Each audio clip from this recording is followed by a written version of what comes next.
A situação global está cada vez mais tensa, e os acontecimentos recentes mostram que o mundo não para de girar em direção a um cenário de incertezas. A Ucrânia se prepara para um conflito prolongado, enquanto as sombras da instabilidade política e da luta pelo poder pairam sobre Kiev. A imprensa britânica não poupou críticas ao governo ucraniano, prevendo um futuro de caos.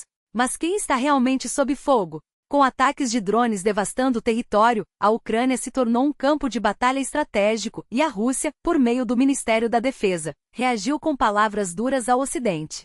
Enquanto isso, a Alemanha dá um passo ousado ao reforçar sua presença militar na Lituânia, bem na fronteira com a Rússia e a Bielorrússia. O presidente alemão Frank-Walter Steinmeier visitou recentemente o país báltico e deixou claro: a brigada alemã de 4.500 soldados ficará estacionada ali de forma permanente. Ao posicionarmos nossas tropas na Lituânia, reafirmamos nosso compromisso de longo prazo. A segurança de vocês é a nossa segurança, declarou, enfatizando a aliança entre os dois países. Essa medida faz parte da nova estratégia de defesa alemã, batizada de Zeitenwende, um ponto de virada na política de segurança do país, iniciada pelo ex-chanceler Olaf Scholz e mantida pelo atual líder, Olaf Scholz. Do outro lado do Atlântico, Donald Trump e Benjamin Netanyahu se preparam para um encontro decisivo. A pauta: a guerra no Oriente Médio e os rumos de um possível cessar-fogo em Gaza. Desta vez, porém, as negociações podem acontecer de forma mais discreta, longe dos holofotes da Casa Branca, talvez durante um jantar informal.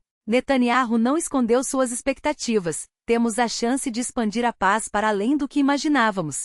Já transformamos a região de maneira inédita, e agora podemos ir ainda mais longe, trazendo um futuro promissor para Israel e todo o Oriente Médio. Enquanto isso, o Hamas apresentou suas condições para um acordo de paz, exigindo que Israel recue para as posições ocupadas após o último cessar-fogo. Tel Aviv rejeitou as demandas, mas enviou uma delegação ao Cairo para discutir os termos. A tensão escalou quando os Houthis, aliados do Irã, anunciaram um ataque com mísseis hipersônicos ao principal aeroporto de Israel, Ben Gurion. Embora as forças de defesa de Israel tenham afirmado que interceptaram o projétil, a ameaça persiste. Nossas operações continuarão até que a agressão contra Gaza cesse e o bloqueio seja levantado, alertaram os Houthis.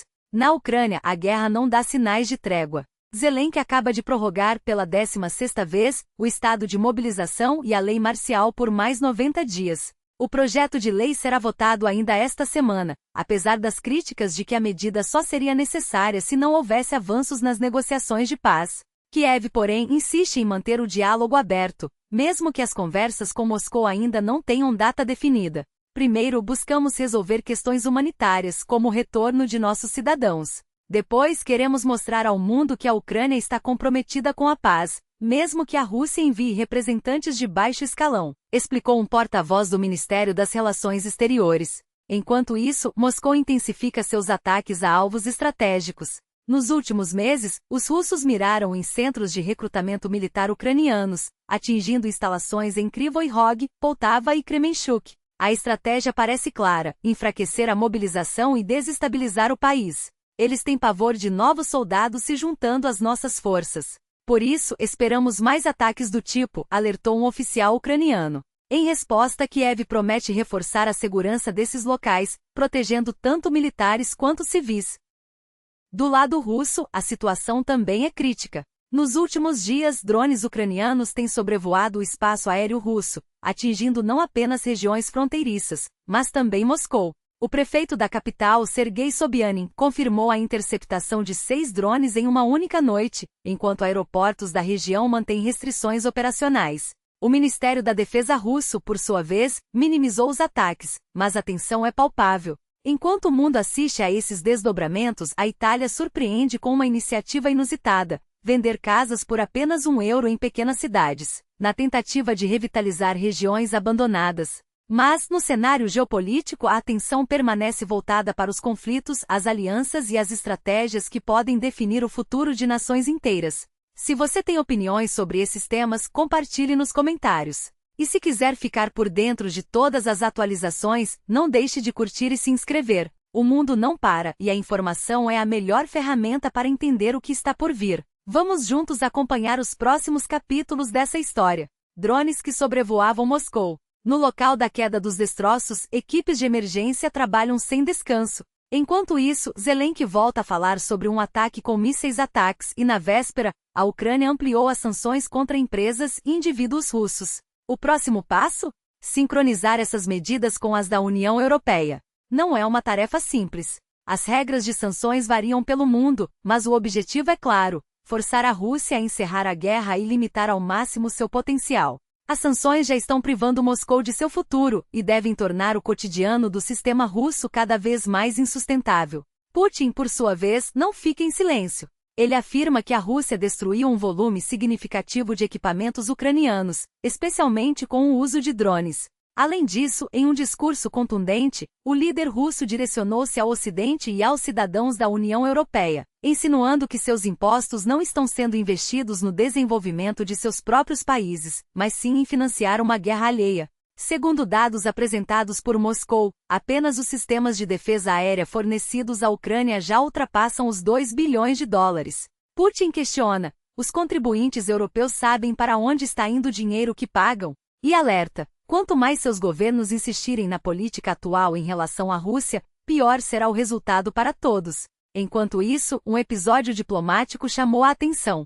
Putin poderia ter sido preso ao viajar para a cúpula dos BRICS na África do Sul, mas optou por não comparecer presencialmente, evitando um constrangimento internacional. Fontes russas afirmam que o país anfitrião se recusou a garantir a segurança do presidente, assim como a Mongólia havia feito no ano anterior, ao ignorar o mandado de prisão do Tribunal Penal Internacional. Em seu lugar, o ministro das Relações Exteriores, Sergei Lavrov, representou a Rússia. Putin, por sua vez, participou do evento por videoconferência, destacando que o bloco supera o G7 em termos econômicos e defendendo a expansão do uso de moedas locais nas transações entre os membros. Para ele, o mundo unipolar está esgotado, e uma nova ordem multipolar mais justa está em ascensão. Os BRICS avançam na criação de um sistema de pagamentos independente, que promete tornar as transações mais rápidas, seguras e livres da influência ocidental. Mas nem tudo são consensos. A ausência do presidente chinês, Xi Jinping, na cúpula presencial levantou dúvidas sobre a coesão do grupo. Alguns analistas ocidentais questionam a capacidade do bloco de tomar decisões efetivas, especialmente com a entrada de novos membros que trazem divergências internas. Metade dos líderes do BRICS, incluindo figuras-chave como Xi e Putin, não comparecerão ao encontro no Rio de Janeiro, o que reforça a percepção de fragmentação. E o que você acha desses desdobramentos? Dos ataques russos com drones, das declarações de Putin ao Ocidente e da decisão do Brasil de não garantir a segurança do líder russo? Deixe sua opinião nos comentários, sua voz é fundamental para enriquecer esse debate. Enquanto isso, na Ucrânia, a guerra se arrasta e os desafios internos se multiplicam. A imprensa britânica aponta para uma crise política iminente, com disputas de poder, demissões e uma luta interna que pode ser tão devastadora quanto os ataques russos. A corrupção, as tentativas de centralizar o poder e as tensões entre as elites ameaçam desestabilizar o país em um momento crítico. A situação no fronte também é preocupante. Sumi pode se tornar uma zona cinzenta, os avanços no Donbas estagnaram, e os bombardeios diários continuam a ceifar vidas. A instabilidade política é um risco real. Com a guerra já durando mais de 3 anos, o cansaço e a desilusão crescem entre a população. A concentração de poder nas mãos de poucos, a perseguição a opositores e o uso da máquina estatal para silenciar vozes dissidentes são sinais de um movimento preocupante rumo ao autoritarismo. A Ucrânia precisa de unidade, mas o que se vê é um governo cada vez mais fragmentado, incapaz de tomar decisões estratégicas claras. O perigo? Um colapso interno que pode ser ainda mais devastador do que qualquer ofensiva russa. E os conflitos não se limitam à Europa. A França acusa a China de travar uma guerra de informação contra seu principal produto de defesa, o caça Rafale. Após o abate de um Rafale em confrontos entre Índia e Paquistão, Pequim teria intensificado uma campanha de desinformação, usando redes sociais, deepfakes e até imagens geradas por inteligência artificial para minar a reputação do avião. O objetivo? Convencer países como a Indonésia, que já encomendou 42 unidades, a optar por aeronaves chinesas.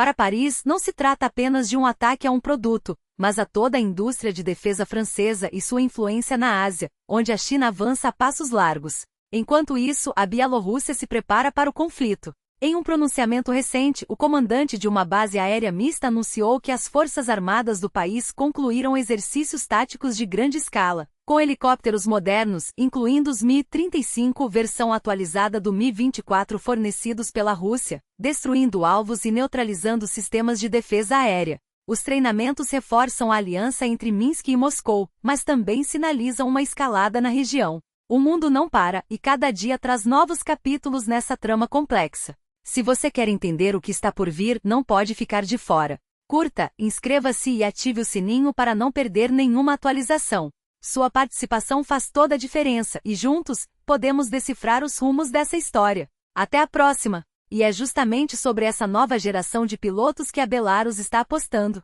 O futuro não espera e as Forças Armadas sabem disso. É preciso treinar, aprimorar e manter 100% do efetivo pronto para agir. Aviões e helicópteros de última geração, incluindo os recém-adquiridos sistemas de mísseis, serão os protagonistas desses exercícios. Enquanto isso, do outro lado da fronteira, a Ucrânia mantém um alerta constante. Apesar de não haver sinais imediatos de atividade hostil na divisa com a Belarus, as autoridades ucranianas deixam claro: relaxar não é uma opção. A ameaça de um novo ataque partindo do território bielorrusso, em conluio com Moscou, permanece real e exige vigilância permanente.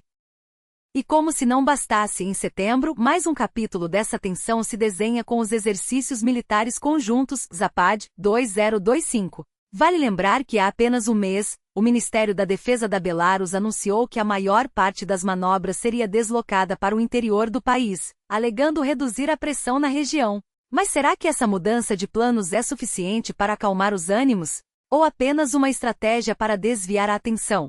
Enquanto o tabuleiro geopolítico se movimenta do outro lado da Europa, uma história surpreendente mostra como até mesmo crises podem gerar oportunidades. Imagine comprar uma casa por apenas €1. Parece bom demais para ser verdade, não é? Pois é exatamente isso que está acontecendo em várias cidades italianas. O programa Casa por €1 tem atraído casais e investidores dispostos a revitalizar vilarejos abandonados. Foi o caso do britânico Sal e Martin Bull, que adquiriram uma charmosa residência de 3 andares em Mussomeli, na Sicília. O sonho de ter uma casa com 2 suítes, sala ampla e cozinha dos sonhos, porém, vem com condições. O imóvel precisa ser reformado em até 3 anos, respeitando o estilo histórico da fachada, e o projeto de restauração deve ser apresentado em até 1 ano. O custo? Apenas €1. Mas não se engane, os gastos com reformas podem variar entre 10 mil e 50 mil euros. Ainda assim, a iniciativa tem sido um sucesso. Desde 2008, quando o projeto foi lançado em Salemi, centenas de casas foram vendidas, trazendo vida nova a comunidades que sofriam com o êxodo da população jovem. Afinal, a Itália enfrenta um dos maiores desafios demográficos da Europa: cidades envelhecidas, baixa natalidade e jovens migrando para centros urbanos ou outros países em busca de oportunidades. Mas essa história vai além de um simples negócio imobiliário. Ela revela como políticas criativas podem transformar realidades. Enquanto alguns países investem em armas e alianças militares, outros apostam em soluções inovadoras para preservar sua cultura e rejuvenescer suas cidades. E você, o que acha dessa estratégia? Será que outros lugares poderiam seguir o mesmo caminho? Compartilhe sua opinião nos comentários e não esqueça: curtir, se inscrever e ativar o sininho é a melhor forma de ficar por dentro dessas e outras histórias que moldam o nosso mundo. Até a próxima!